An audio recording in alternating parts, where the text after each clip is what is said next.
السلام عليكم ورحمة الله تعالى وبركاته داوضيال halkan waa Farjana Media waxaana faahfaahin ka bixin doonaa Farxaan Axmed Nuur waa wiil dhalinyaro ah oo ku nool magaalada Dandame ee xarunta degmada Baabule ee gobolka Faafan Farxaan wuxuu tusaale u yahay jiil dhalinyaro ah oo maskaxdiisa iyo gacmihiisa isku darsaday si uu uga qayb qaato horumarinta deegaanka uu ku koray wuxuu Farxaan sameeyay beer ballaaran oo ku taala duleedka magaalada Dandame taasoo uu ku beero qaji basal iyo galey waxay ka kooban yihiin qaybo kala duwan oo si habaysan loogu beero dalagyadaasi muhiimka u ah cunnada iyo dhaqaalaha bulshada degmada.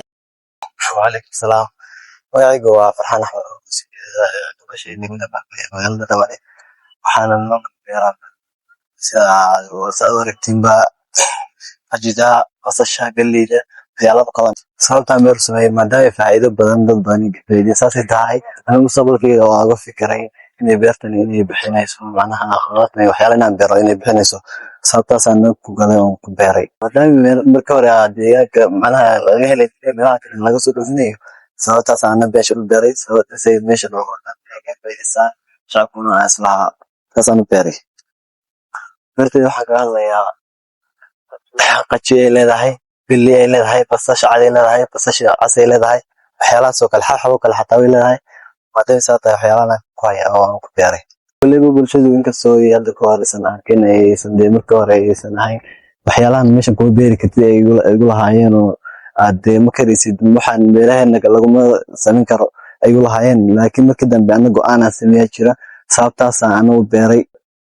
yarta degmada wallahi waxaan fariin dirayaa inay mustaqbal sameeyaan oo rajaysanayaan wax ay ku macnaha ay ku isdhahan meesha waan ka soo faa'iideysan karaa ay dhahan oo kacaano meel ay shaqo ay ka waayeen beero kale waxyaalaha kale intay tagaan ay beeraha ka faa'iideysan aslaan oo ka faa'iido wadayo insha Allah ilaahay aan kar jisbiya waliba aragtid badalka la aad ma sabteen insha Allah والله دولته waxaan ka codsanayaa kuliba wad aragtiin iyaga waxay yaro